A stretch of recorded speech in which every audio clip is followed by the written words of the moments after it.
such a good. This is the story of a war that ended an age. The greatest epic ever told. It begins with two brothers, heirs to the Kuru throne, Dhritarashtra, who was born blind, and Pandu, the noble warrior. Because of his blindness, Dhritarashtra was passed over, and Pandu became king. A seed of resentment was planted. But Pandu was cursed. He retreated to the forest with his wives Kunti and Madri. In the forest, Kunti used a divine boon to summon the gods. From them, Yudhishthira, the just son of Dharma, Bhima, the mighty son of the wind god, and Arjuna, the noble warrior, son of Indra. Kunti shared the boon. Madri bore the beautiful twins, Nakula and Sahadeva. The 5 Pandava brothers were born. But back in the palace, Dhritarashtra's wife, Gandhari, had a strange, long pregnancy.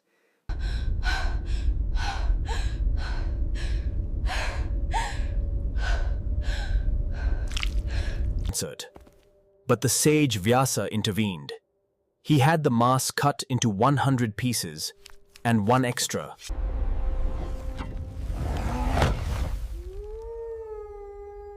Duryodhana brays like a donkey. Pandu died in the forest. His widow Kunti returned to Hastinapura with the 5 young Pandava princes to be raised alongside their cousins. The rivalry was instant.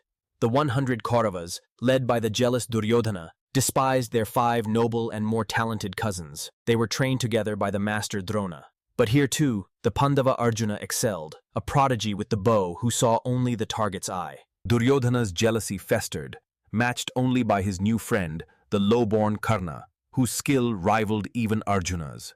Send the Pandavas away for a festival to a distant town. Duryodhana had a beautiful palace built there, made entirely of flammable materials. But the Pandavas were warned. They discovered the plot and secretly dug an escape tunnel beneath the palace floor. One night, Bhima set the trap ablaze himself. The Pandavas and their mother fled through the tunnel. Duryodhana rejoiced, believing his rivals finally dead. The Pandavas meanwhile went into hiding, disguised as poor, wandering Brahmins. In their travels, they heard of a great contest, the Swayamvara for Princess Draupadi, a woman born of fire, of breathtaking beauty. The test was impossible. A suitor must string a giant, impossibly stiff bow.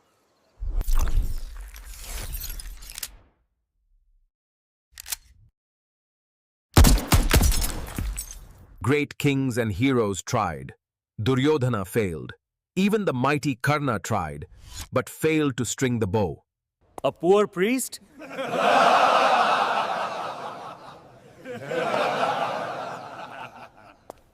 Arjuna calmly lifted the bow, strung it in an instant, nocked an arrow, and gazed only at the reflection. The arrow flew true, piercing the fish's eye. A stunned silence, then We are alive! And our strength is unmatched. Mother, we have won a great prize today. Whatever it is, you must share it equally among all 5 of you. She emerged and saw Draupadi. Horrified, she realized her mistake. But her mother's word was. News reached Hastinapura. The Pandavas were alive, and now allied with a mighty kingdom. He invited them back, not to Hastinapura, but to a barren, snake-infested wasteland. The Pandavas accepted the challenge. With the aid of their divine cousin, Lord Krishna, they set about building a new capital. They built a magnificent city from the barren land, a palace of such wondrous illusion.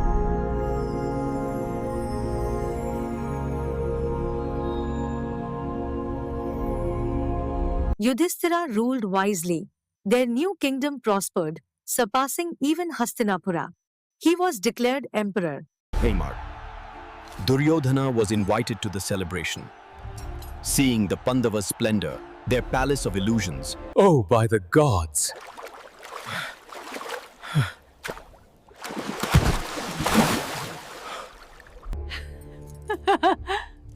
A blind king's son is also blind.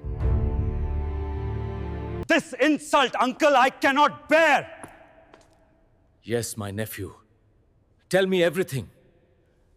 We cannot beat them in war, but Yudhishthira has one weakness, the dice. Invite him for a friendly game. I will roll for you. Yudhishthira was invited. Bound by his honor code, he could not refuse a king's invitation to a town. The fateful dice game began. Yudhishthira, honorable, against Shakuni, whose dice... Shakuni rolled. Yudhishthira lost. He lost his jewels. He lost his gold, his chariots, his kingdom. Duryodhana laughed maniacally with every throw. Mad with the game, Yudhishthira staked his brothers. He lost Nakula. He lost Sahadeva. He loses Bhima. He loses Arjuna. They are now all slaves of Duryodhana. You have one thing left, Yudhishthira. I stake myself.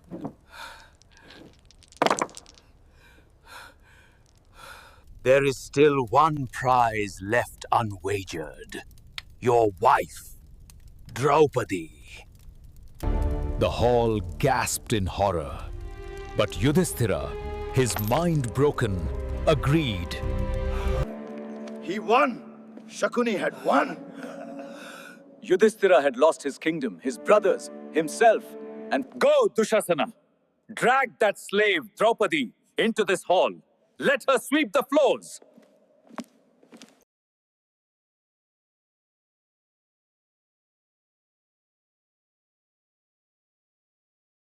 Dushasana, brutal and eager, stormed from the hall, relishing the task of humiliating the proud queen. You are a slave! Come to the hall! How can a man who has lost himself gamble another? Go back. Ask the assembly. Enraged by her logic, Dushasana seized her. He grabbed her by her long, beautiful, unpinned hair, and he dragged her, weeping and stumbling, her honor stripped, by her hair, into the hall filled with kings and elders.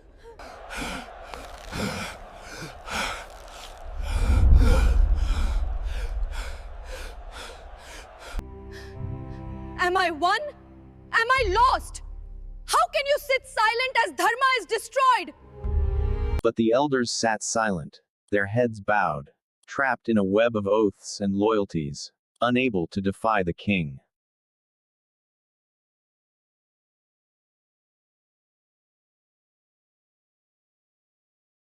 Hear my vow. One day, in battle, I will shatter that very thigh with my mace.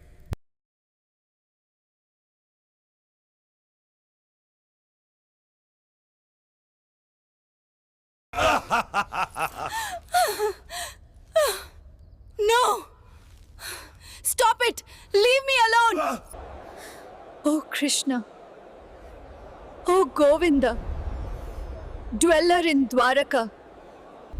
And then, a miracle. As Dushasana pulled, the sari did not end.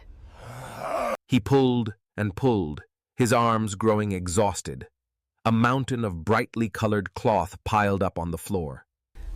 But Draupadi remained covered, weeping but safe, shielded by Krishna's divine grace. Dushasana, sweating and exhausted, finally collapsed, defeated by an endless miracle. Duryodhana's face was black with fury. Just then,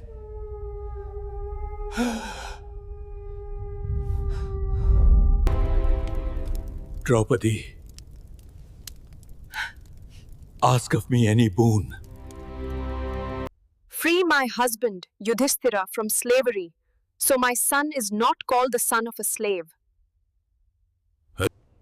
Where did he propose that? Free his 4 brothers and return their weapons. He offered a third, but she refused. A warrior's wife asks only twice. Her husbands were free. Terrified, the blind king went further. He gave the Pandavas back their freedom, their weapons, even their kingdom, Indraprastha. Humbled, humiliated, but free, the Pandavas left the hall, their eyes smoldering with... I will leave my hair unbound until it is washed in the blood of Dushasana. Father, you have ruined us. You have rearmed our enemies after we defeated them. They will return and kill us all. Call them back. One last game of dice. The terms, a single throw. The loser must go into exile in the forest for 12 years. And after that, they must spend a 13th year living in disguise, unrecognized. If they are discovered during that 13th year, they must repeat the entire 13-year exile all over again. A messenger caught the Pandavas. Yudhishthira, tragically bound by his rigid code, could not refuse the king's challenge. He agreed to return. Here is the throw.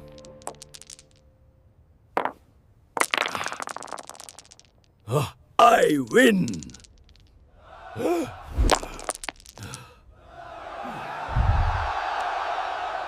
Duryodhana and his brothers roared in triumph. Their enemies were finally vanquished, not by war, but by deceit. The Pandavas accepted their fate. They prepared to leave their kingdom for 13 long years. They stripped off their royal silks and donned the simple bark garments of forest ascetics. I followed them into this wilderness, my hair unbound, my eyes burning with shame and fury. The citizens of Hastinapura wept, cursing Dhritarashtra and his wicked sons, mourning the loss of their true, virtuous heroes. The Pandavas walked out of the gates, leaving their city behind, to begin their For 12 years, they lived in the forest. They hunted, they learned from sages, they performed austerities. This was a time of testing, but also of preparation. Yudhishthira mastered Dharma. Bhima met his brother, the monkey god Hanuman. Arjuna knew their mortal arms would not be enough. He embarked on a great quest of his own, to gain divine weapons from the gods. He journeyed alone to the Himalayas, performing intense austerities, meditating upon the great god Shiva. This boar is mine. I shot it first. You are mistaken. It fell to my arrow. Arjuna, unaware, wrestled the god himself. Impressed by his courage and strength, Shiva revealed his true form. Pleased with his devotee, Shiva granted him the ultimate weapon, the Pashupatastra, an unstoppable, world-ending missile. His quest continued. His father, Indra, invited him up to the heavens, to his own celestial city.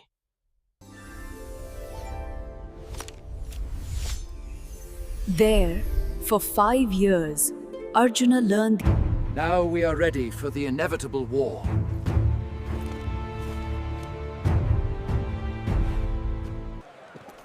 If they are discovered, the entire 13-year exile must be repeated. They chose the court of King Virata. Each of them took on a humble disguise, hiding their royal and divine nature. Yudhishthira, the righteous king, disguised himself as Kanka, a Brahmin dice player, advising the new king. The mighty Bhima became Ballava, a boisterous, gluttonous cook in the royal kitchens, wrestling stable boys for sport. Hello, princess. Let us begin your lesson. The handsome Nakula became Granthika, a keeper of the royal stables, his skill with horses unparalleled. The wise Sahadeva became Tantripala, a master cowherd, tending the king's vast herds.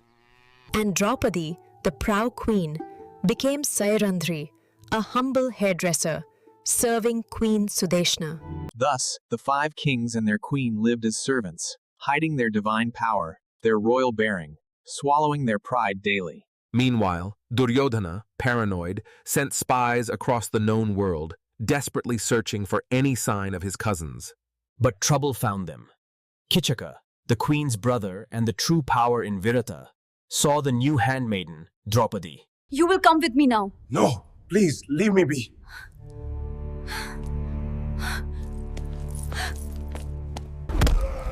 One night, he assaulted her publicly in the court, kicking her. King Virata was too weak to stop him.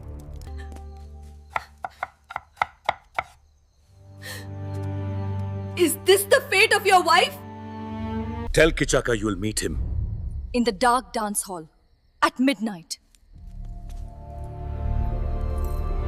That night, Kichaka, arrogant and lustful, goes to the dark dance hall, expecting Draupadi. But in the darkness, it was not Draupadi who waited. It was Bhima. A silent, brutal battle began. In the morning, the unrecognizable corpse was found. Fear gripped the court. Sairandri's Gandharva husbands. News of Kichaka's mysterious, powerful death reached Duryodhana. He grew suspicious. Such strength. Believing the Pandavas were hiding in Virata, Duryodhana saw his chance. Let us raid Virata's cattle, he declared. This will draw them out. The Kaurava army, with all its great heroes, attacked Virata, stealing the kingdom's vast herds of cattle. I will fight them, but I need a charioteer. Let Brihanala be his charioteer. Arjuna drove the chariot. But when Prince Uttara saw the vast Kaurava army, to Bhishma, Drona... Arjuna stopped him. The 13th year, he declared, is over. He drove to the sacred Sami tree, where their divine weapons were hidden. He retrieved his celestial weapons, the mighty Gandiva bow, his divine chariot.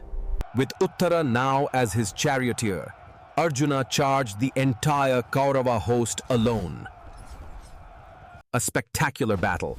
Arjuna single-handedly defeated his old masters. He put the entire Kaurava army to shame, routing them. He recaptured the cattle. Their identities were revealed. King Virata was overjoyed, honored to have hosted. The 13 years of suffering were complete. The Pandavas had fulfilled their vow. They now stood ready to demand their kingdom back.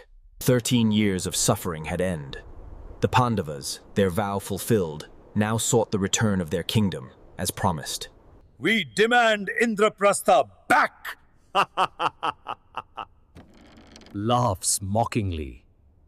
Give us just 5 villages, one for each brother, and we will be content. 5 villages? I will not give them enough land to fit the point of a needle, not without a war. As a final effort, Lord Krishna himself, cousin to both sides, traveled to Hastinapura as a divine ambassador for peace. He pleaded with King Dhritarashtra, "Stop your son. Do not let this family destroy itself. This war will be the end of an age." He is no ambassador, but a partisan. Seize him! Bind this coward who dares to lecture kings! You would bind me?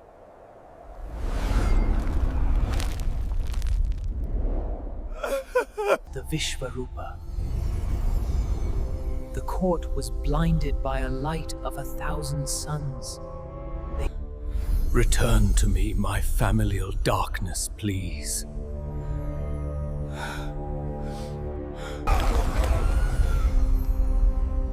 Peace has failed.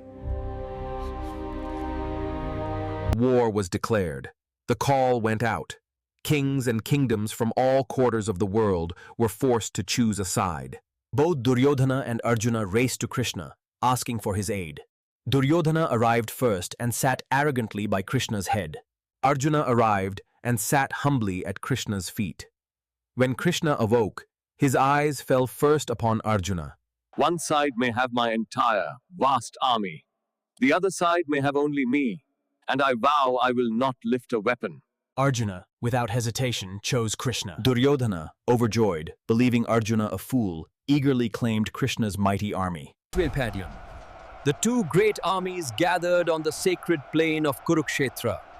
Millions of warriors, The 11 divisions for the Kauravas, led by the great Bhishma, 7 divisions for the Pandavas.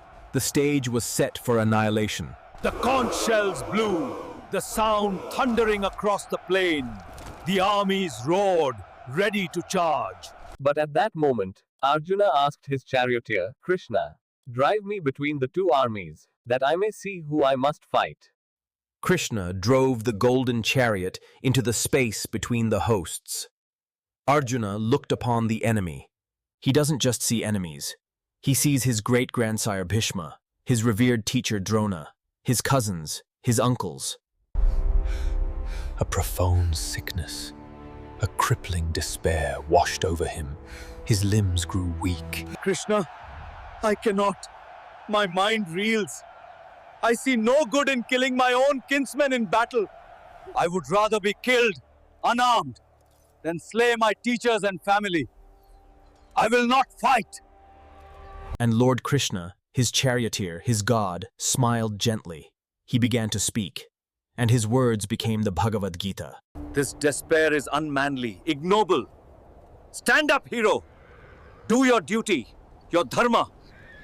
The Atman is eternal, indestructible. It is not born, it does not die. Weapons cannot cut it, fire cannot burn it. You grieve for those who should not be grieved for. The wise grieve neither for the living nor the dead. You have a right to your actions, but never to its fruits. Act, but do not be attached to the outcome. Fight for the sake of Dharma alone, Arjuna. Free from fever, from grief, from attachment. Dedicate all your actions to me.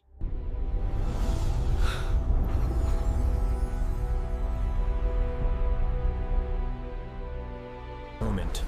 Arjuna saw it. All the warriors of both armies, Bhishma, Drona, Karna, all rushing.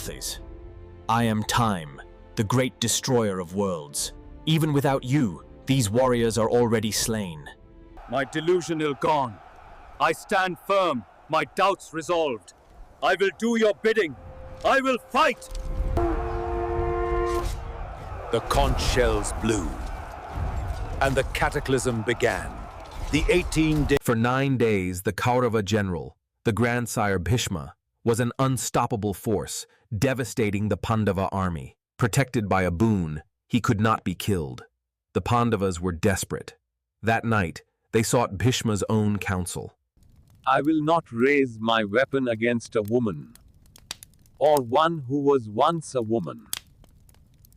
The next day, Arjuna placed the warrior Shikhandi, a woman reborn as a man, at the front of his chariot.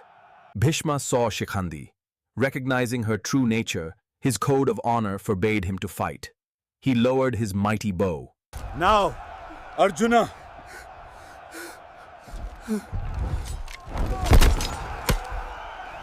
Bhishma fell, his body so pierced by arrows that he did not touch the earth. He lay upon a bed of his own kinsman's shafts. His boon allowed him to choose his time of death. He lay there, witnessing the tragic war. Drona, the great teacher, took command. A Brahmin warrior, he was unstoppable. Drona's only weakness, he said, is his son, Ashwatthama. Ashwatthama is dead!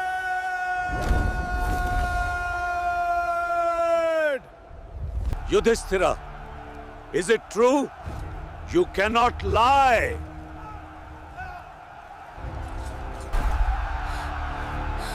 Ashwatthama is dead! Whether the man or the elephant, I do not know. Ashwatthama the elephant is dead. Yudhishthira's chariot, which always floated above the ground due to his perfect virtue, thudded to the earth. The lie was told. Believing his son was dead, Drona's heart broke. He dropped his weapons, closed his eyes. In that moment, Draupadi's brother, born to kill Drona, seized his sword, leaped onto the chariot. The battle grew more savage. At last, Bhima, his eyes red with 13 years of hatred, confronted Dushasana. The price for Draupadi's hair.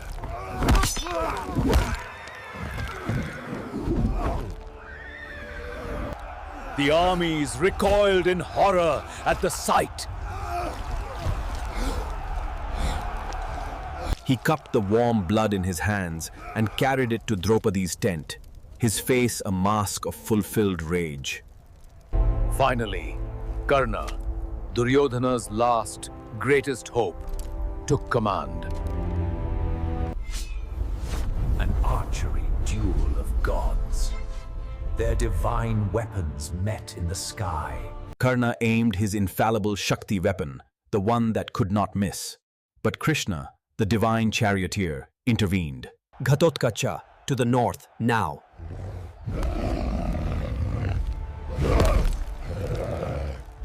His teacher's curse.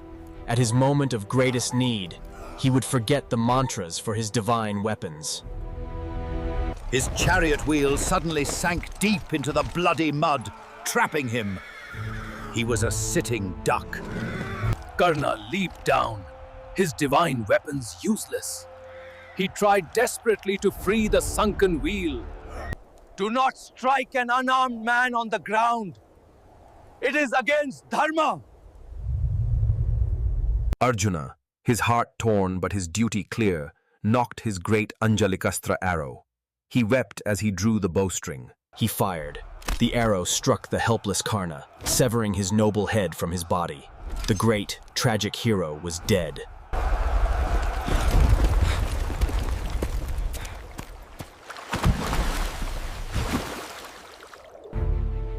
Come out, coward! Fight for the honor you claim!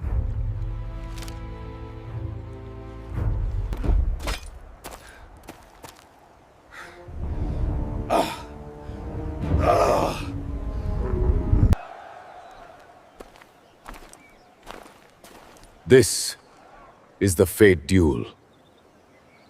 The final duel. Bhima versus Duryodhana. Two masters of the mace. They clashed like titans, their maces shattering the earth. They were perfectly matched. Bhima, perhaps, was tiring. A reminder. A command. Bhima understood. Remembering Draupadi's shame, he roared. He fainted. And then... His mace shattered Duryodhana's thighs. The Kaurava king fell, screaming. The war was finally over. The Pandavas had won. They had regained their kingdom. But at what cost? The field of Kurukshetra was a vast graveyard. The Mahabharata is a story of a family feud that escalated, through jealousy and pride, into a world-ending war.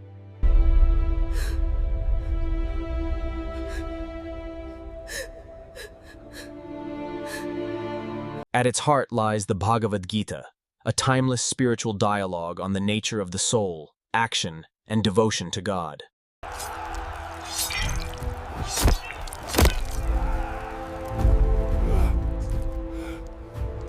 Simon, it is the ultimate story of a hollow victory. The Pandavas won the throne, but lost. The Mahabharata reminds us that in a civil war, in a war against kin, there are no true victors, only survivors. An epic that explores every facet of human nature, our nobility and our pettiness, our divinity and our brutality. Thank you for joining us while this monumental journey through India's great epic.